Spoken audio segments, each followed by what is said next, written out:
The first topic I'm going to talk about is a new trailer for Wicked came out.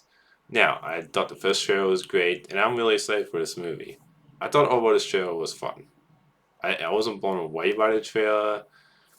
I do think this trailer was a little too long. It's over 3 minutes. I do feel like they revealed too much. And the girl who plays Glinda the Good Witch, I'll admit, I'm not completely sold on her from what I've seen in the trailer when it comes to how they're doing a story with the relationship between her and the Wicked Witch. Like when it comes to them as friends before the Wicked Witch becomes the villain.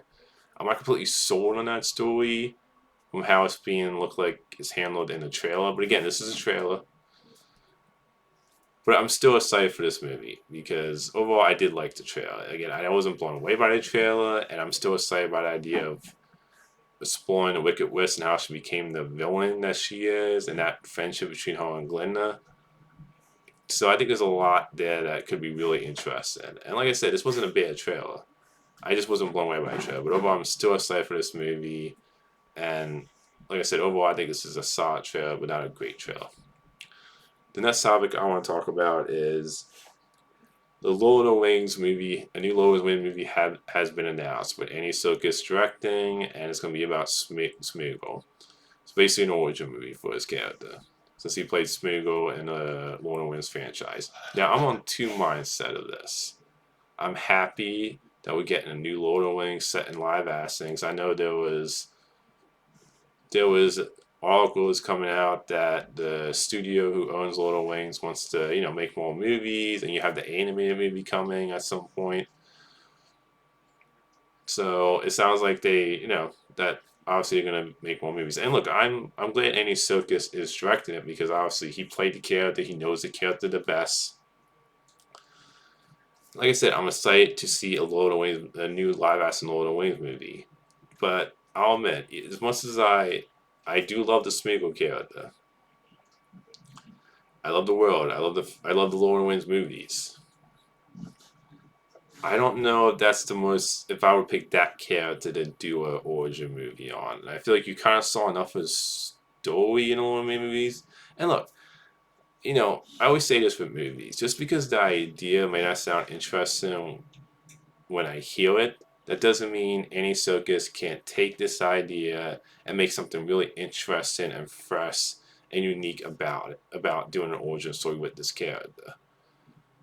Because look, it's a great character. He knows the character the best, and I saw an article of him talking about how the reason they're doing this is because they feel like they have a story worth telling. So I hope they do. I hope this is one of those things where what, this isn't a character I would out of the Lord of the Rings movies I would pick to do an origin movie about, but that doesn't mean that when I see footage for it, when I get an idea of what the story, like the tone and how the story is gonna go, I could be feeling differently when I see more stuff in this movie. But I'll say right now, I have mixed feelings about it. But like I said, I'm also somebody who's always believes in the fact that you can take any idea, any concept that may not sound interesting when somebody tells you the idea, but a director can take that and turn it into something that could be really interesting and something really great. So we'll see. Like I'm 50-50 with this announcement of a Lord of the Rings movie about Smeagol. Like, excited to return to the world. It's not the character I would choose, but Andy Serkis is a great director. He knows the character the best, and if he's saying they have a story that's really good, that's worth telling, then it could end up being a great movie. So my excitement is definitely in the middle when it comes to this movie. The next topic I want to talk about is Kingdom of the Planet of the Apes opened to 58.5. Now, the good thing about this movie is that I believe the budget is 160 and it's already made like slightly over 140. So it made a lot of money domestically and internationally in its opening weekend. But I'll admit, I am surprised this movie opened a little bit like lower than I thought. It actually kind of underperformed a little bit because I believe Kingdom Planet was projected to open the 60 plus area, and I thought it would too because I figured those movies were so beloved. There hasn't been a Planet of the Apes movie in a long time. Now I know War of the Planet of the Apes did do the lowest out of that trilogy though, even though that was a fantastic movie. But I'll be honest, I thought it would open in the 60+ area. Like I'm surprised it underperformed a little bit.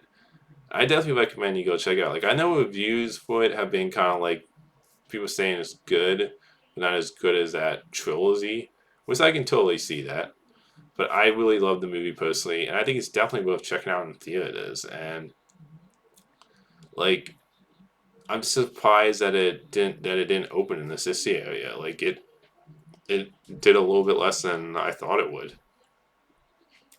Like, and it sucks because I think this movie deserved to do better opening wise personally. Next topic I want to talk about is so it's been announced that Godzilla X Con is getting a sequel. Godzilla X Con New Empire is getting a sequel, which I'm not surprised by. When it comes to this MonsterVerse franchise, I'll admit, I'm not the biggest fan of this franchise outside of the 2014 Godzilla movie. I love that movie personally. Like, the one negative I had with that movie was that killing off Bryan Cranston in that movie, I think was a mistake. Personally, because he's the only character I had any emotional attachment so far when it came to the film side of this franchise. But I also know, some people. I know the people out there that just enjoy these monster movies for the monster aspect, and I can totally get that. And the movie made like five. This is one of the more low budget MonsterVerse movies, and it made like over 558. It made more than Godzilla vs Kong too, the last Godzilla vs Kong movie, the first one. So I can definitely understand why they're doing another one. I know Adam Wingard was, I believe, directed both movies. Talked about he would want to do another one because he wants to do he had an idea for a trilogy. And for me personally, I'll admit, I just don't, I've lost interest in the MonsterVerse a couple of movies ago. Like Godzilla King of the Monsters, I thought was fine, but I thought that movie was forgettable. Kong Skull Island, I thought that was okay again, but forgettable. I thought Godzilla vs. Kong, the first one was okay, but forgettable. And the same way I felt about this one is that I enjoyed it, had a decent time with it, but it's a forgettable movie to me. And to me, I wish they would just kind of do these monstrous movies at this point now. I don't know, make a movie where it's just about the monsters at this point. If you're gonna have human characters in there, give me just more interesting, like try to make the human characters at least a little bit more interested in these movies.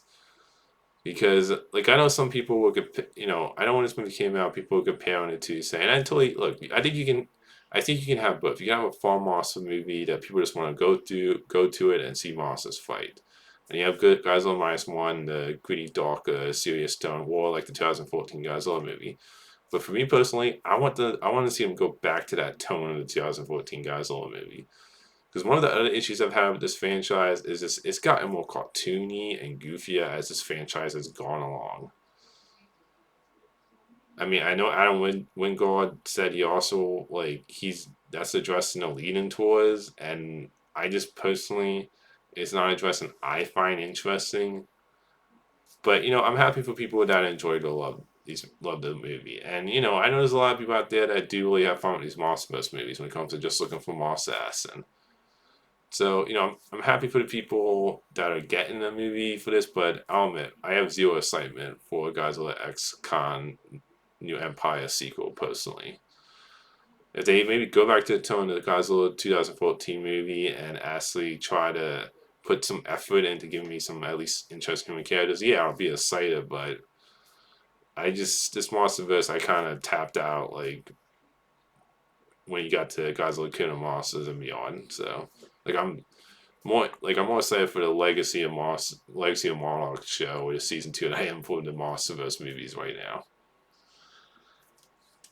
And then the last topic I'm going to talk about is that I thought this was really great news for physical medium people. And the news is that there's going to be a grocery store and GameStop are going to be selling movies. I love hearing this because obviously Best Buy got out of the business of selling physical medium. And it's good to hear this because I know Target is selling less movies, and really the only place right now is Walmart, or if you have a Barnes and Nobles near you. And this is great news for me personally because it would be nice to have a physical medium place because Walmart can be hit or miss. Like sometimes they have the stuff, sometimes they don't, and it would be nice to go to another store besides Walmart or like the Barnes and Nobles, which is like a 20 something minute drive from where I live.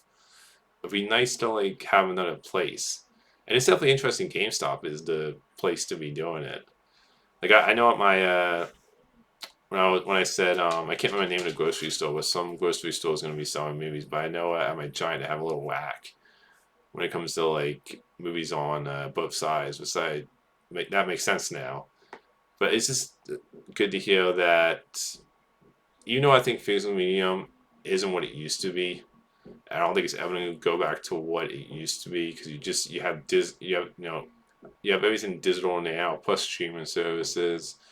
It's good to see it that you have GameStop and this grocery store picking up after Best Buy decided to quit selling physical medium. So it's just great to have a physical medium person because I love get movies physically. I'm always gonna want to get a movie physically if I love the movie.